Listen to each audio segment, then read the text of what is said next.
The fastest way to lose belly fat can also be the fastest way to lose muscle, and after 50, that can turn into a real problem because muscle is what helps keep your metabolism alive. So if you want to lose visceral fat and keep it off, you have to give your body the right signals, not just eat less and then hope it works.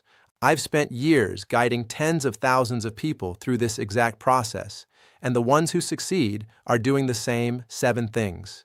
So in this video, I'm going to show you the 7 most powerful strategies for burning visceral fat while building muscle, counting up to the number 1 most important one at the end.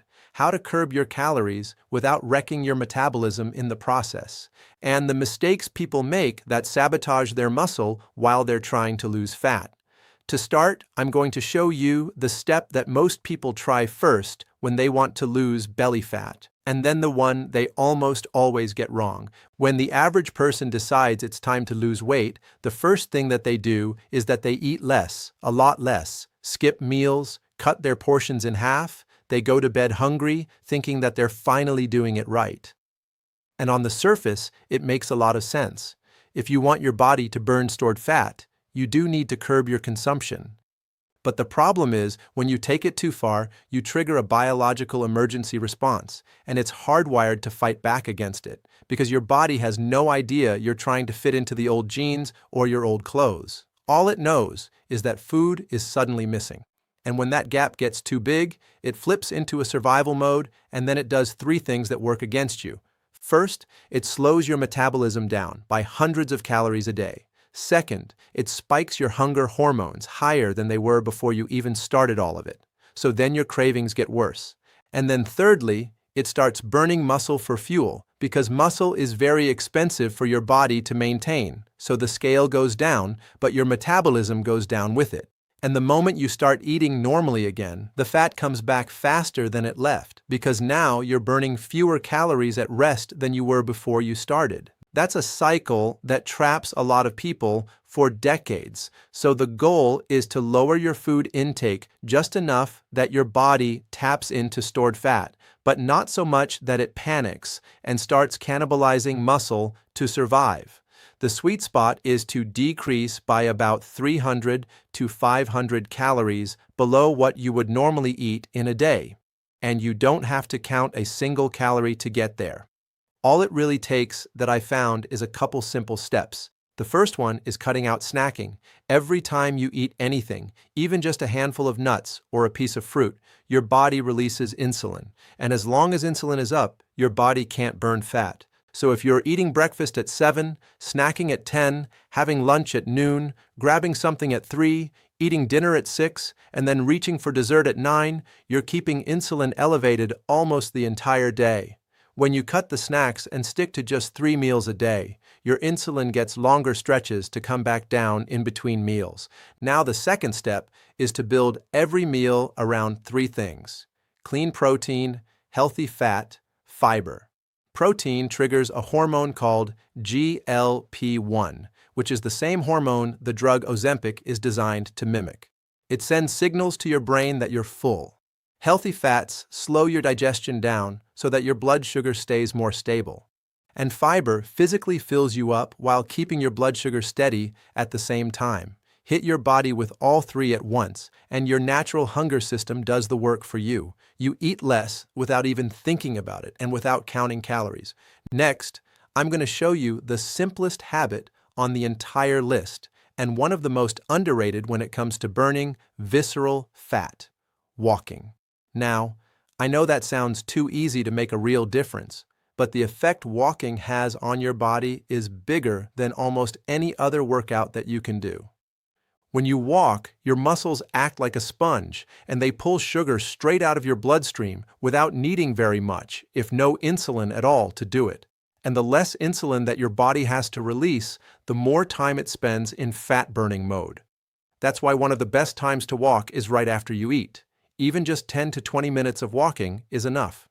Research shows a short walk after a meal can drop your blood sugar by as much as 30%.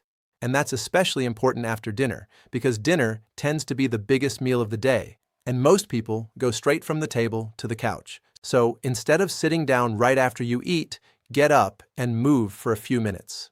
Even if it's just pacing around the house, some kind of activity, that alone changes how your body handles the meal. Now, if you really want to amplify your fat loss, there is a second walking window that can matter even more, and that's first thing in the morning before you eat anything. It's powerful because when you wake up, you're coming off of natural fasting state. So your insulin is naturally very low, your stored sugar is low, and your body has no easy fuel to reach for. So the moment you start moving, your body has to dip into stored fat to power the walk. The numbers on this are kind of crazy. People who walk first thing in the morning before eating burn as much as 57% more fat from the exact same walk compared to people who walked later in the day. It also improves your insulin sensitivity by up to 25%, which means for the rest of the day, your body needs less insulin to handle the food that you eat. On top of that, getting morning sunlight in your eyes because you're outside walking resets your body's internal clock, which helps steady your hunger signals and helps you sleep deeper at night. So if you can manage it, get a 10 to 20 minute walk within the first hour of waking up. And if you really want to stack the benefits, add a short walk after dinner as well. Next, I'm going to show you the hormone that may be doing more damage to your muscle and your belly than anything else on the list, and that hormone is cortisol. In short bursts, cortisol is very useful. The problem is when it stays high for way too long, which is exactly what happens to most people, especially after the age of 50. Your baseline cortisol slowly rises with age, and then your body gets worse at shutting it off after you have stressful moments. So then it lingers, and the entire time it's elevated, it's eating your muscle and it's packing fat into your belly. As alarming as that is, here's the part that's going to shock you. Visceral fat cells have 4 times the cortisol receptors compared to regular fat cells, which is why cortisol drives fat storage around your organs instead of just around your arms or your legs. On top of that, your visceral fat actually makes its own cortisol. There's an enzyme inside those fat cells that converts inactive cortisol from your bloodstream into an active form right there inside the fat cell. So the more visceral fat you have, the more cortisol it generates. And the more cortisol it generates, the more visceral fat your body stores. Your belly fat is literally manufacturing the hormone that grows more belly fat. So how do we go about lowering cortisol? The first tool is breathing. Before you write me off, as you know that being a silly gimmick, the research on this is rock solid. When you breathe deeply and slowly, you activate the vagus nerve and you effectively shut down cortisol. There are 2 methods I recommend. You really only need one, but there's 2 ways. The first is boxed breathing, where you inhale through your nose for 4 seconds, hold for 4, exhale for 4, and repeat. That's the box. The second is paced breathing, where you inhale through your nose for 5 seconds, you exhale for 5 seconds, and then you repeat, and you keep that rhythm, and you do it for either 1 minute, 3 times a day, either one of those, or just once a day for 3 minutes. Those few minutes are one of the fastest ways you have to manually bring your cortisol back down. Now, the second tool you have is protecting your nighttime cortisol drop. Cortisol is supposed to be high in the morning to wake you up and then low at night so that your body can rest and rebuild. But a lot of common evening habits keep it elevated. There are 3 in particular that you want to fix before you get into bed. You want to cut your caffeine intake off at noon because a 3 p.m. coffee is still in your system at 9 p.m., keeping your cortisol up. You also want to avoid intense exercise within 3 to 4 hours of bedtime, because training too late spikes cortisol right when it should be falling, and then stop eating at least 2 to 3 hours before sleep. It's extremely important. That way, your body isn't releasing cortisol to manage blood sugar from a late meal. And then the final tool for helping cortisol levels normalize is one people never connect to cortisol, and that's your social life. Studies have linked social isolation directly to higher visceral fat levels, independent of diet and exercise. Loneliness chronically activates your stress response because to your brain, being cut off from your social group is one of the most dangerous situations that you can be in. So make the call, go to the gathering, spend some real time with the people that you love. Your body responds to that just as much as it responds to what you eat or how you train. Strategy number 4. I want to show you 2 supplements that attack visceral fat and protect your muscle at the same time. And after 50, they punch way above their weight. The first is omega-3. That's the healthy fat that you get for fish oil, or from fatty fish like salmon or sardines. And most people don't know is omega-3 doesn't just support your heart and your brain, it directly attacks visceral fat. In one study, people who supplemented with omega-3 daily saw a 35% drop in abdominal obesity, compared to just 5.6% in the group that didn't intake omega-3s. Now, the reason it works is that visceral fat is an inflammatory machine that pumps out chemicals that keep your body in a constant state of low-grade inflammation, which makes your cells less responsive to insulin and your muscles less responsive to protein.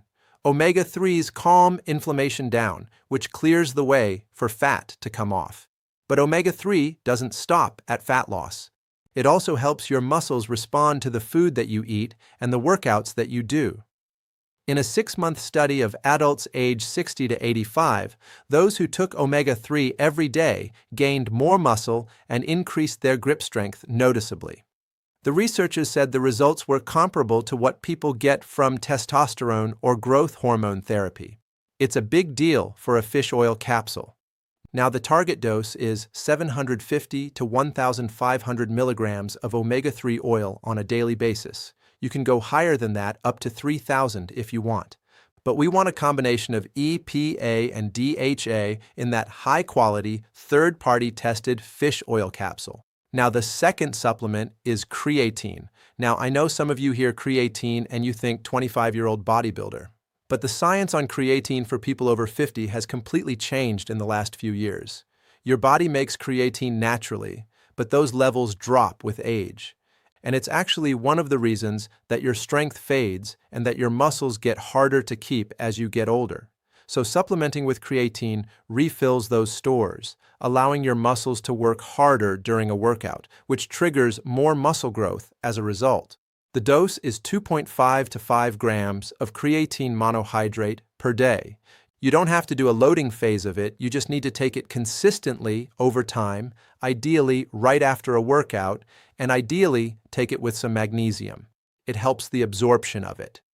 Next, I want to show you the one thing your body needs to actually keep the results you're working so hard for, and most people are cutting it short every single night. I'm talking about sleep. Sounds basic, but the science on sleep and visceral fat, it's genuinely shocking. In a Mayo Clinic study, researchers cut healthy adults down to 4 hours of sleep a night for just 2 weeks. The participants had an 11% increase in visceral fat. Not subcutaneous fat, but the deep belly fat that wraps around your organs. Here's the part that should scare you. When they let those same people sleep normally again for 3 days afterward, the visceral fat kept climbing. Catch-up sleep did not fix the damage. Once sleep loss tips your body into visceral fat storage mode, it keeps storing on its own momentum. Now, on the muscle side, the picture is just as bad. In another study, they took 2 groups on the exact same diet and exact same workouts. One group slept 8 hours a night, the other group slept 5. Both lost weight, but the 5-hour group lost 60% more muscle. It's almost double the muscle gone just from less sleep. The reason all this happens is growth hormone. That's the master signal that your body uses overnight to repair muscle and burn fat at the same time. It releases in big pulses during the deepest stages of sleep. The biggest pulses happen in the first 2 to 3 hours after you fall asleep. The problem is, after 50, the amount of deep sleep you get gets collapsed compared to when you were younger. In your 20s, deep sleep made up about 19% of your overall night of sleep. By midlife, it drops to less than 4%. So your body has a much smaller window to release that growth hormone, and if you disrupt that window, you miss it entirely. Aside from simply not getting enough sleep, some of the things that disrupt it the most include alcohol at nighttime, even just a drink or 2 blocks. The deep sleep stages were growth hormone fires. You may fall asleep faster, but you rob your body of the hours that it actually needs to rebuild. Also, a warm bedroom does that same thing, so keep your room cool, keep it dark, keep it quiet.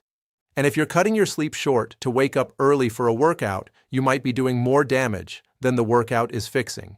So you want to aim for 7 to 9 hours. Protect the first 3 hours of sleep especially. Don't trade them for anything, because if your sleep is off, the rest of this list barely matters.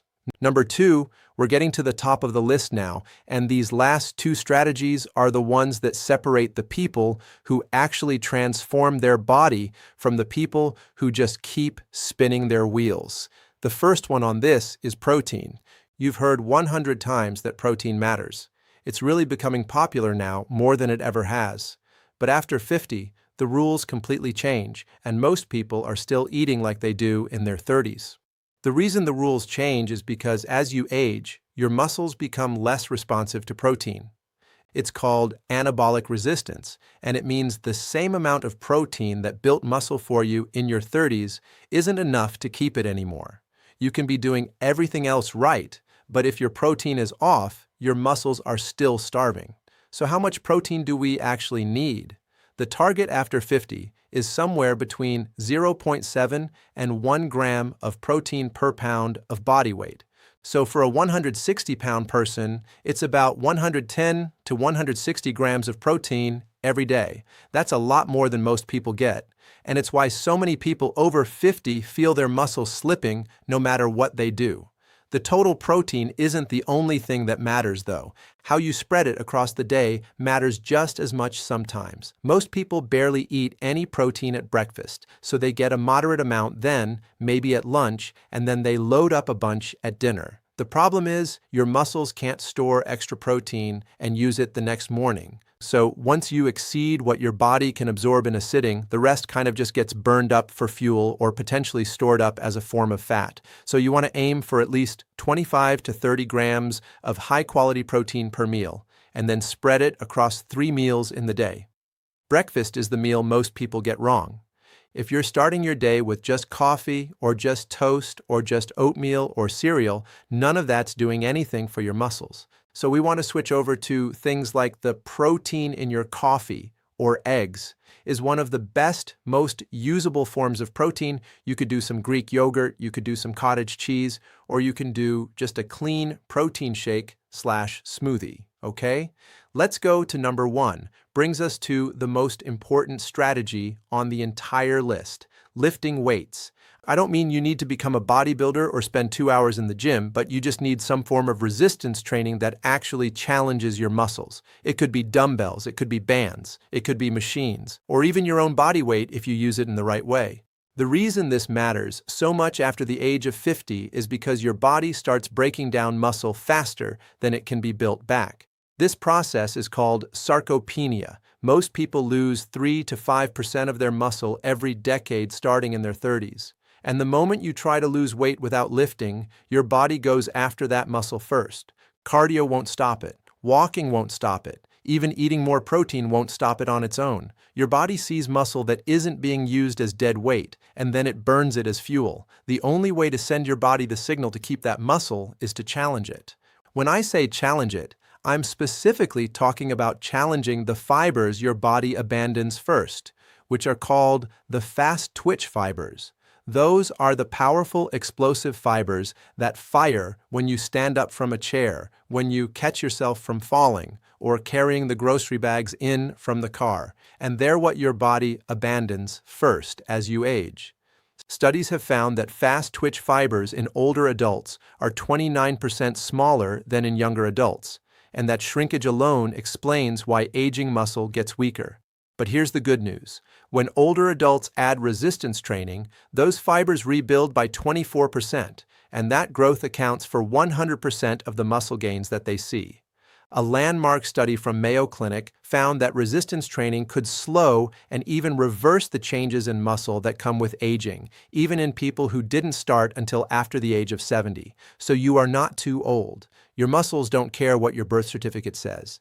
They respond to the stimulus that you give them. Period. Now here's the simple structure to follow. Start with 2 to 3 strength workouts per week. Focus on big compounding movements that work multiple muscle groups at the same time. Squats, lunges, rows, presses, step-ups. I teach these a lot in my 10-minute workouts. Do 2 to 3 sets of each exercise. You can get multiple reps in, maybe 8 to 12, right? Or just do it for 30 to 90 seconds. Rest a bit between sets and go again. The weight doesn't have to be heavy, it just needs to be challenging for you. So if you're new to this, start with your body weight, doing it against a chair, or add light dumbbells. And as you get stronger, gradually increase that weight. A simple dumbbell set will go a long way. Now that increase over time is so-called a progressive overload, and it's what keeps your muscles growing month after month when you slowly increase the weight. Once you build more muscle, every other strategy on the list works a lot better because then your metabolism runs higher, your blood sugar stays more easily in check, and then your body finally has a reason to let go of the visceral fat that it's been holding onto for years. If you do nothing else on the list, add a little bit of weight to your workouts. It's not optional, it's non-negotiable. You've got to challenge those muscles to keep them. Now, strength training is the foundation. A high-intensity, short-duration HIIT workout is the gasoline that you pour on the fire. And that's because once your muscles are being protected and challenged, short bursts of high-intensity work are what takes your visceral fat loss to the next level. So if you're serious about losing the belly fat and keeping it off without sacrificing the muscle that you've been working so hard to build, then you need to watch my other video, The Best HIIT Exercises to Burn Belly Fat Over the Age of 50. In it, I walk you through the best HIIT exercises that you can do, plus the same 10-minute routine that I've taught tens of thousands of people that are part of my lifestyle membership to use to torch belly fat and to stay strong. Also, give you 5 follow-along workouts for free. You don't need equipment, you don't need a gym, you can do the whole thing from your living room. I will include a link to that video here. Click to watch it next, and I will see you there.